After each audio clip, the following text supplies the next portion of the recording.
La session d'aujourd'hui, il est dédiée, l'ordre du jour, c'est la zone industrielle de Soama, le rapport de la commission ad hoc, présenté par M. Aklitak Farinas.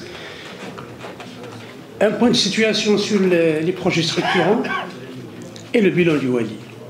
Par rapport à la zone industrielle de Soama, au parc industriel, parce que là, la terminologie est très importante par rapport, à mon avis, par rapport à la nomination parc ou bien zone industrielle. Je note par là, à lire et à entendre le rapport de la commission ad hoc, je dirais qu'il n'y a pas de volonté, il y a absence de volonté politique du pouvoir central pour réaliser cette zone ou ce parc. La commission ad hoc, elle a mis à jour et à ciel ouvert toutes les insuffisances des directions, toutes les incohérences de certaines directions et l'incoordination interdirection. Jusqu'à quand la réalisation de cette zone ou de ce parc? Le pouvoir doit peser le pour et le contre quant à l'impact économique et social majeur et positif, tant sur le plan local et sur le plan national.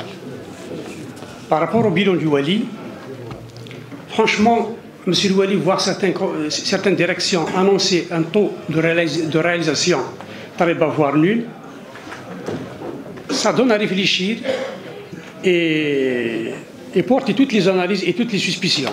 Que voulons faire de la Wali Tizi Ouzou? Monsieur le Wali, vous devez faire tout en ce qui vous concerne et en votre prérogative pour y remédier à cette situation. Les travaux publics, on annonce 23%. Le logement, 16%. J'ai lu sur le rapport 16%. Tiens, le logement. Il suffit de regarder la page 16, secteur du logement. Il y a un tableau état du programme de logement, tous segments confondus, arrêté au 31/12/2023. Calcul fait, on trouve qu'il y a un manque de 1054 logements. Où sont passés les 1054 logements? Location en vente, LPL, il manque 554. Location en vente, il manque 500. Au total, il manque 1054 logements. Où sont passés ces logements-là? Ils ne sont pas achevés, ils ne sont pas en cours, ils ne sont pas à l'arrêt, ils ne sont pas lancés. Le tourisme à 0%. Le taux de consommation des CP. Et on remarque un taux de réalisation des projets. Les hôtels, 87, il y a 39, 73%. Mais depuis quand ces projets ont été entamés?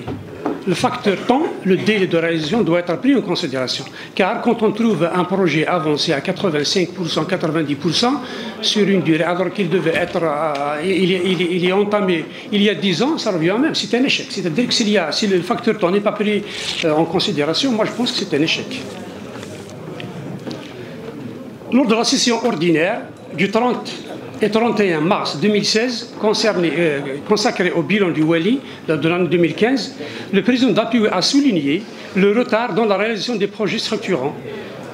C'est le même constat aujourd'hui, et pour les mêmes projets, à peine quelques différences, notamment le stade et le CAC. Sinon, le reste des projets demeure dans un état léthargique. La DTP. Monsieur le directeur des travaux publics, qu'en est-il du chemin de Wilaya 251 qui relie Tesslint vers Bouzguin sur la route d'Ifira?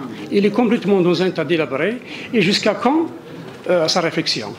Le pont de Boubihir à Zaghar, un exemple de manque de maturation d'études et de planification. La preuve est que dès que les intempéries ont eu lieu, le pont est fermé depuis maintenant plus de 2 mois. Les poutres ont été placées. Depuis quand les poutres ont été placées? Il y a pratiquement une année. Combien de temps a mis l'entreprise chargée de mettre la conduite d'eau sur 100 mètres environ et qui a causé un retard pour le bitumage du pont? Là aussi, on note l'incoordination entre les directions. On dirait qu'ils sont chaque direction sur une autre planète.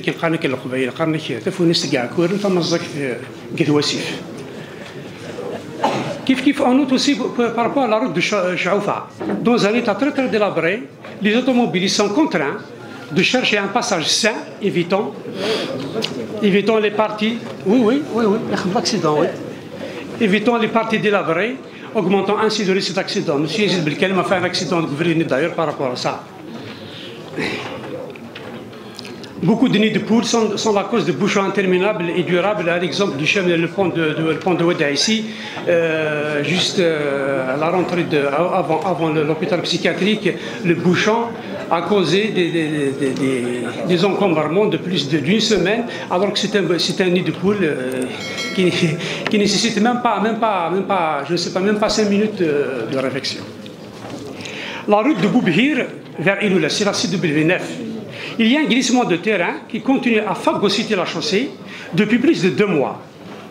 Monsieur Louali, faut-il attendre la visite du chef de l'État pour libérer totalement la route, comme il a été fait pour le glissement sur la RN12, juste à côté du pôle d'Imlel, en plein pluie torrentielle, tout est réglé.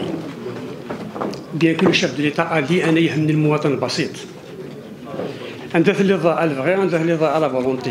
Par rapport à l'environnement, je reviens, monsieur le directeur de l'environnement, on en a déjà parlé, j'ai déjà interpellé lors de la session passée, je pense la session octobre, par rapport à la décharge publique, la décharge qui est juste à Boubhir, directement dans le lit du WED. J'ai demandé à ce qu'on dévie, qu'on prend en charge cette décharge parce qu'à l'arrivée des pluies diluviennes, à l'arrivée de la crue du WED, toute la décharge a été charriée vers la mer. Il est urgent, monsieur le directeur, avec le concours du DRE, de dévier, au minimum de dévier un peu le lit du WED pour éviter encore une fois le charriage de cette décharge. Restons toujours dans l'environnement. J'ai entendu beaucoup parler du CET. Monsieur le directeur de l'environnement, est-ce que, la question que je pose, est-ce que, et elle est simple, est-ce que vous voyez que le CET va régler le problème de l'environnement à Tizi Ouzou et en Algérie?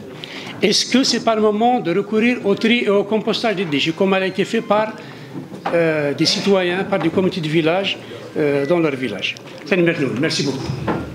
Merci, Dr. Sidali.